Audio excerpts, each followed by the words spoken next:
चलिएगा बच्चों, आज की जो क्लास है उस क्लास के अंदर अपन लोग पढ़ेंगे अपने रणथंभौर के चौहान वंश है उसकी अपन बात करते हैं। तो देखिएगा, रणथंभौर के चौहानों की अगर बात करते हैं तो सबसे पहले बात करते हैं कि रणथंभौर के चौहानों का संस्थापक कौन था। तो रणथंभौर के चौहानों का संस्थापक माना जाता है वो था आपका गोविंद राज। और गोविंद राज से इसके द्वारा 1194 ईस्वी के अंदर रणथंभौर के चौहानों की क्या की गई, स्थापना की गई। गोविंद राज था, ये कहते हैं कि अजमेर के चौहान शासक पृथ्वीराज चौहान तृतीय थे, उनका क्या बताया जाता है, तो पुत्र बताया जाता है। गोविंद राज है, गोविंद राज की मृत्यु के बाद क्रमशः उसके जो उत्तराधिकारी हुए वह उत्तराधिकारी कौन थे, तो गोविंद राज के उत्तराधिकारी क्रमशः एक तो कौन था, वल्लन था। वल्लन के अलावा ध्यान रखना एक प्रहलादन था, प्रहलादन को प्रहलाद के नाम से भी पुकारते हैं। और एक कौन था, वीर नारायण था। तो ये 4 ध्यान रखना क्या थे, उसके उत्तराधिकारी माने जाते हैं। और ये उसके बिल्कुल मतलब क्रमबद्ध थे, एक के बाद एक के बाद एक के बाद, ठीक है? उसके बाद देखिएगा, इन चारों में से वीर नारायण की एक खास बात आती है कि वीर नारायण का संघर्ष इल्तुतमिश से हुआ। इल्तुतमिश था, ये ध्यान रखना, आपके दिल्ली का क्या बताया जाता है, सुल्तान था, ठीक है? और इस संघर्ष में वीर नारायण था, वीर नारायण की क्या हो जाती है, मृत्यु हो जाती है। बच्चों यहाँ पे मैं आपको एक बात बता देता हूँ, देखिएगा, वीर नारायण और इल्तुतमिश का आपस के अंदर जो युद्ध होता है, उस युद्ध के अंदर वीर नारायण लड़ता हुआ नहीं मारा जाता, ठीक है? दोनों के अंदर कहते हैं कि आपस में संघर्ष होता है। और उस संघर्ष के अंदर इल्तुतमिश है, वह वीर नारायण को पराजित नहीं कर पाता है। इस कारण इल्तुतमिश ने संधि का बहाना करके वीर नारायण को दिल्ली बुलाया और दिल्ली बुला करके उसे जहर देकर क्या कर दिया, मार दिया। इस प्रकार से ध्यान रखना, वीर नारायण की क्या हुई थी, मृत्यु हुई। दूसरा कंसेप्ट देखेंगे, वीर नारायण के बाद उसका उत्तराधिकारी हुआ जिसका नाम था वीर बाघभट्ट। वीर बाघभट्ट भी बहुत वीर आदमी था। और इसमें भी बताते हैं कि अपना जो पैतृक राज्य रणथंभौर था, उसकी दिल्ली से क्या की थी, रक्षा की। यानी कि वीर बाघभट्ट के समय भी दिल्ली के सुल्तानों के द्वारा रणथंभौर के ऊपर अटैक किए गए, लेकिन वीर बाघभट्ट ने अपने पैतृक राज्य रणथंभौर की दिल्ली से क्या की थी, रक्षा की। नेक्स्ट देखिएगा, वीर बाघभट्ट के बाद उसका पुत्र था और उसके पुत्र का नाम बताया जाता है, जिसका नाम था, ध्यान रखना, जेतर सिंह, ठीक है? जेतर सिंह किसका बेटा था, वीर बाघभट्ट का। और जेतर सिंह को नासिरुद्दीन, ये दिल्ली का सुल्तान था, ध्यान रखना, नासिरुद्दीन था। इस नासिरुद्दीन की सेना को रणथंभौर को नहीं जीतने दिया, परंतु उसे कर देने के लिए विवश होना पड़ा था। देखिएगा, दोबारा देखिएगा, वीर बाघभट्ट के पुत्र जेतर सिंह ने नासिरुद्दीन की सेना को रणथंभौर नहीं जीतने दिया, परंतु उसे टैक्स दिल्ली को कर देने के लिए क्या होना पड़ा था, बाध्य होना पड़ा। यानी कि जेतर सिंह था, वह नासिरुद्दीन को क्या देता था, तो आपका टैक्स देता था। ओके, नेक्स्ट देखेंगे आगे। इसके अलावा देखिएगा, अब अगर बात करें कि इनमें ये जो 4-5 कांसेप्ट आपने पढ़े हैं, इसमें कौन से क्वेश्चन एग्जाम के अंदर आए? तो एक तो ध्यान रखना, मोस्ट कौन सा आपका गोविंद राज, रणथंभौर के चौहानों का संस्थापक कौन था, गोविंद राज, ये पूछा हुआ है। उसके बाद में ध्यान रखना, वीर नारायण था, इसको दिल्ली बुलाकर क्या दे दिया गया, जहर दे दिया गया। एक ये बात इंपॉर्टेंट है। उसके बाद में ध्यान रखना, जेतर सिंह है, जेतर सिंह को नासिरुद्दीन की सेना का क्या करना पड़ा था, मुकाबला करना पड़ा। ये 3 चीजें यहाँ पे क्या है, इंपॉर्टेंट है। नेक्स्ट देखेंगे बच्चों, अगले कंसेप्ट की अगर बात करते हैं तो अगला जो शासक आता है वो रणथंभौर के चौहानों के अंदर आता आपका हमीर देव चौहान। और हमीर देव चौहान था, ये रणथंभौर का सबसे पॉपुलर और सबसे पावरफुल क्या माना जाता है, एक शासक माना जाता है। इनकी भी अगर अपन खास बातें, उन खास बातों की बात करें तो सबसे पहला देखिएगा, हमीर ने 1282 में राज्य अभिषेक के बाद दिग्विजय की नीति अपनाई। ठीक है, कौन सी नीति अपनाता है, तो दिग्विजय की नीति अपनाता है। अब बच्चों, ये दिग्विजय की नीति होती क्या है, जैसे ही कहते हैं कि इसने अपना राज्य अभिषेक करवाया 1282 के अंदर, तो इसने अपने आस-पास के क्या थे, जो राज्य थे, जो छोटे-मोटे रियासतें थी, उन रियासतों के ऊपर इसने क्या करना शुरू कर दिया, अटैक करना शुरू कर दिया, ठीक है? तो उसको देखिए, दिक् का मतलब दिशाएँ और विजय का मतलब विजय। अपने राज्य की दिशाओं के अंदर इसने क्या चलाया था, विजय अभियान चलाया था। उसी को क्या कहते हैं, तो दिग्विजय की नीति कहते हैं। ये जो नीति थी दिग्विजय की नीति, इस नीति के तहत, और इसने किस-किस को जीता, तो इस नीति के तहत आबू, काठियावाड़ गुजरात में पड़ता है, पुष्कर, चंपा, धार, ये जो प्रदेश थे, इन प्रदेशों के ऊपर और इसने क्या कर लिया था, अधिकार कर लिया, ठीक है? या कह सकते हैं कि इन राज्यों को अपनी अधीनता स्वीकार करने के लिए या करवाने के लिए इनको क्या कर दिया था, तो मजबूर कर दिया या बाध्य कर दिया। दूसरा देखेंगे, हमीर ने मेवाड़ के शासक समर सिंह को भी क्या किया था, पराजित किया था। नेक्स्ट आता है 1291 ईस्वी के अंदर जलालुद्दीन खिलजी ने रणथंभौर पर असफल क्या किया था, आक्रमण किया। ठीक है, ये याद रखना है, ये एग्जाम के अंदर पूछा हुआ है कि आपके जलालुद्दीन खिलजी ने रणथंभौर पर अटैक कब किया, तो 1291 ईस्वी के अंदर किया। तो ये बच्चों चार बातें किसकी है, हमीर की। और भी बहुत बातें हैं, तो इसके अंदर खास बातें कौन-कौन सी हैं? एक तो ध्यान रखना, हमीर की दिग्विजय नीति वाली बात है, वो याद रखना कि रणथंभौर के चौहान शासकों के अंदर दिग्विजय की नीति किसने अपनाई? तो हमीर ने अपनाई। उसके बाद में इसने दिग्विजय नीति के तहत किस-किस को जीता या कौन-कौन से राज्यों को अपनी अधीनता स्वीकार करने के लिए बाध्य किया? तो ये कुछ स्टेट हैं जिनके नाम दिए गए हैं, कुछ राज्य हैं। उसके बाद में सबसे इम्पोर्टेंट चीज़ है, वो मेवाड़ वाली है। कि आपके हमीर के द्वारा मेवाड़ के कौन से शासक को परास्त किया गया था? तो समर सिंह को क्या किया गया? पराजित। ये सबसे इम्पोर्टेंट है।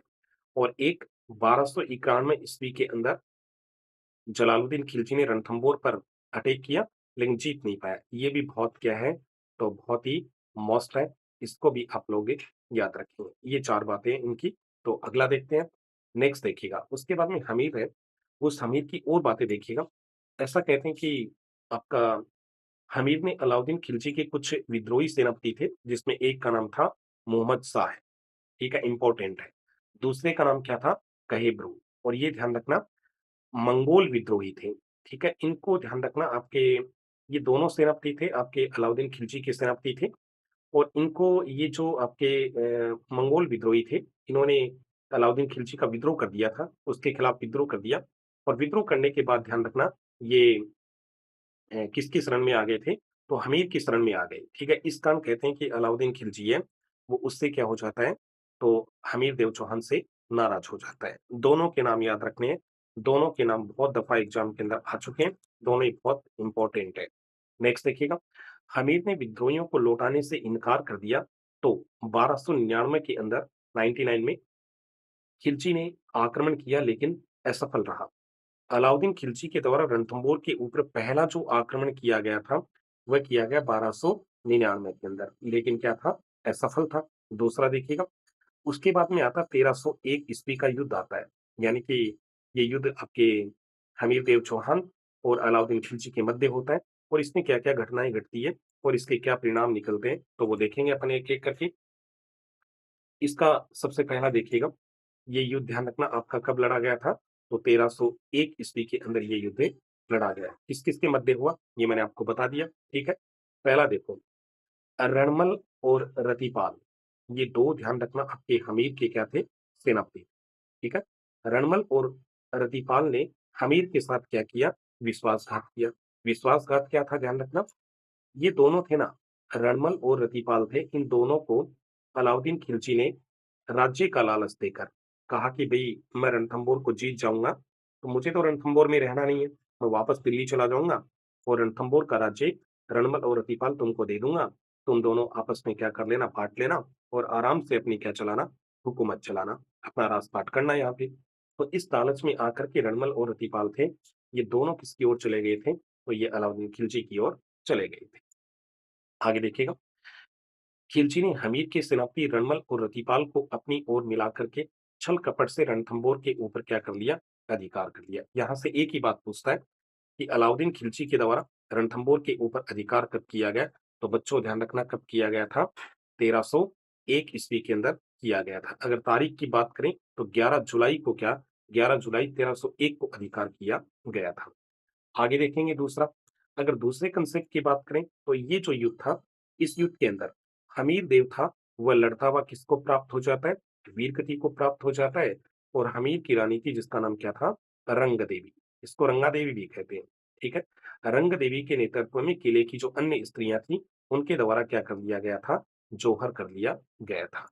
तो यहाँ से एक नई बात और निकल के आती है बच्चों, वो ध्यान रखना क्या आती है कि 1301 ईस्वी के अंदर रणथंभौर के अंदर राजस्थान का या रणथंभौर का क्या हुआ? साका हुआ। और ये साका ध्यान रखना आपके राजस्थान के इतिहास का कैसा साका माना जाता है? तो प्रथम या पहला साका माना जाता है। इम्पोर्टेंट है, ठीक है? तो यहाँ से क्या-क्या पूछ लिए गए दोनों इन मोहम्मद शाह और कहिब्रू के नाम पूछ लिए गए। 1299 वाली बात पूछ ली गई। रणमल और रतनपाल हैं, उनके भी नाम पूछ लिए गए हैं, ठीक है? और कब अधिकार किया अलाउद्दीन खिलजी ने रणथंभौर के ऊपर? तो 1301 में क्या किया? अधिकार किया। उसकी रानी है ना, हमीर की रानी रंग देवी, इसका भी नाम पूछ लिया गया। ओके, नेक्स्ट देखिएगा। फिर आता है आपके हमीर की जानकारी के कुछ स्रोत हैं। उन स्रोतों की अगर बात करें तो कौन-कौन से स्रोत हैं? एक तो देखिएगा हमीर महाकाव्य है और हमीर महाकाव्य का जो राइटर है उसका नाम है नैन चंद्र सूरी, एग्जाम में आ चुका है। फिर ध्यान रखना एक है हमीर रासो। हमीर रासो किसके द्वारा लिखा गया? जोधराज के द्वारा, ये भी पूछ लिया गया। एक है हमीर हट, ये किसके द्वारा लिखा गया? चंद्रशेखर के द्वारा लिखा गया, ये भी पूछ लिया गया। ध्यान रखना अपन पढ़ रहे हैं 10th की सामाजिक विज्ञान, उसके अंदर इनकी जानकारी के केवल ये 3 स्रोत ही दिए गए हैं। हालाँकि वैसे जानकारी के स्रोत बहुत हैं, ठीक है? नेक्स्ट देखेंगे आगे। उसके बाद देखिएगा रणथंभौर के चौहान चौहान कंप्लीट होते हैं। नेक्स्ट पॉइंट आता है वो आता है आपके जालोर के चौहान। अगर जालोर के चौहानों की बात करें, तो जालोर के चौहानों में देखिएगा जालोर के चौहानों की मुख्य-मुख्य बातें वो कौन-कौन सी हैं? एक तो देखिएगा, जालोर के जो चौहान हैं, जालोर के चौहानों का संस्थापक किसको माना जाता है? कीर्तिपाल को और कीर्तिपाल के द्वारा ये इनकी स्थापना कब की गई थी? तो आपके 1181 के अंदर। आपको 1181 ही याद रखना है।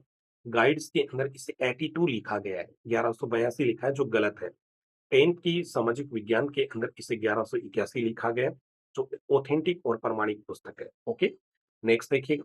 और ये कीर्तिपाल था ना, इसके द्वारा जालोर के जिन चौहानों की स्थापना की गई, वो सोनागिरी पर्वत पे रहते थे, इस कारण उनको सोनग्रा चौहान कहा गया था। नेक्स्ट देखिएगा। उसके बाद में आता कि भई प्रारंभ के अंदर शुरुआती दौर के अंदर आपका जो जालोर था, उस जालोर की स्थिति क्या थी? उसकी कंडीशन क्या-क्या थी? तो देखिएगा पहला, एक तो कहते हैं कि जालोर आपके किसके ऊपर स्थित था? दिल्ली और जो गुजरात थे सॉरी दिल्ली से गुजरात में मालवा जाने वाला जो मार्ग था, उस मार्ग के ऊपर स्थित था। ठीक है? ये मैं आपको थोड़ा-सा हल्का-सा समझा देता हूँ। देखिएगा अपन राजस्थान के नीचे वाले हिस्से की बात करते हैं, ठीक है? और तो राजस्थान की ये जो वाला भाग है ना इधर ऊपर ऐसे जाकर के यूँ, तो यहाँ पड़ता है दिल्ली, ठीक है? और यहाँ पड़ता है राजस्थान के इस भाग के अंदर गुजरात पड़ता है और ये जो भाग था इसको कहते थे मालवा। ठीक है? तो दिल्ली के सुल्तान जब कभी गुजरात जाते और ये देखिएगा यहाँ क्या पड़ता था? जालोर पड़ता था। तो दिल्ली के सुल्तान कभी भी जब कहाँ जाते गुजरात तो इनको जालोर से होकर गुज़रना पड़ता था। जब कहाँ जाते मालवा तो इनको आपके जालोर के आस-पास से गुज़रना पड़ता था।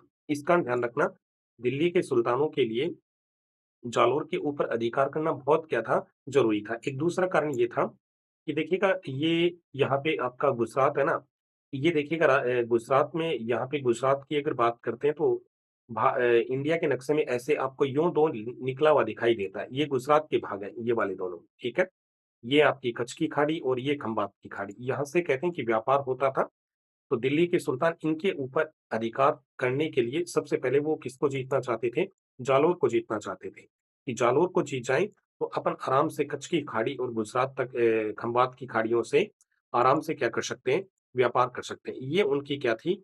रणनीति थी। किनकी? तो आपके जालोर के जो चौहान थे, उनकी सॉरी दिल्ली के जो सुल्तान थे, उनकी ये नीति बताई जाती है। ओके, नेक्स्ट देखेंगे आगे। उसके बाद में अगर दूसरी बात करते हैं कि और इनकी खास बातें क्या-क्या थी? तो वो भी देख लेते हैं।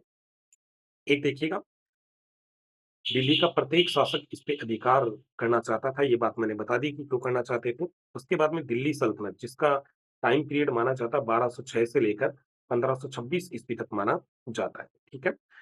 इस समय जालोर पर चौहानों का क्या था? अधिकार था। सोनगरा चौहानों का इस समय क्या था? तो जालोर के ऊपर अधिकार बताया जाता है। नेक्स्ट देखिएगा, बहुत सिंपल बातें हैं ये।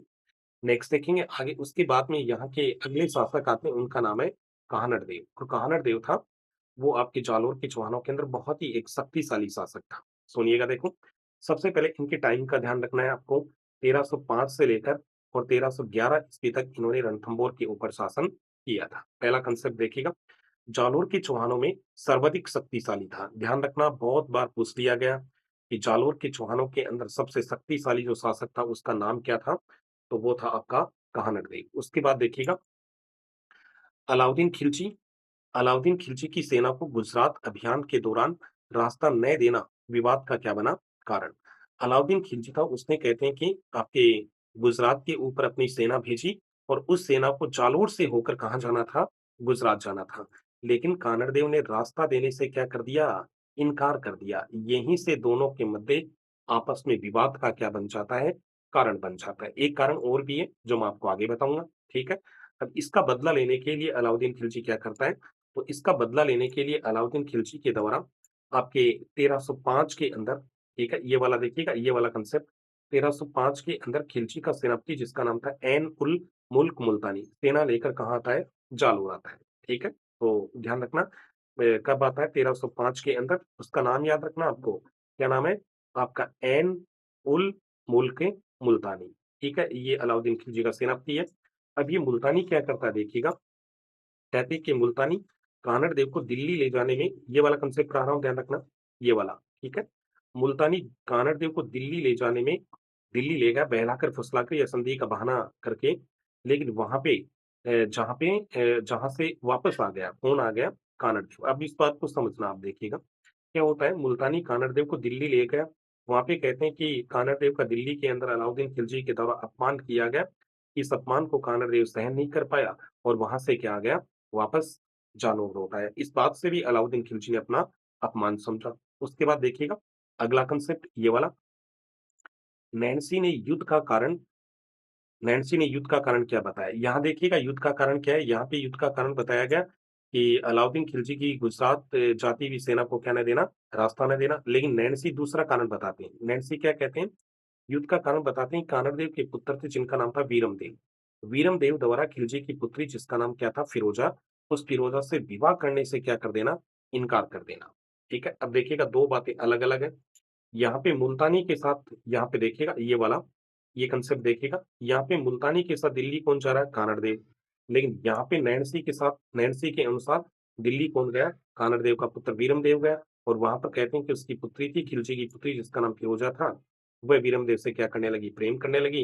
लेकिन वीरमदेव एक बार कहते हैं कि जालोर लौट आया और आकर के उसने मना कर दिया कि मैं तुमसे विवाह नहीं कर सकता। ये भी उन दोनों के मध्य एक विवाद का क्या माना जाता है?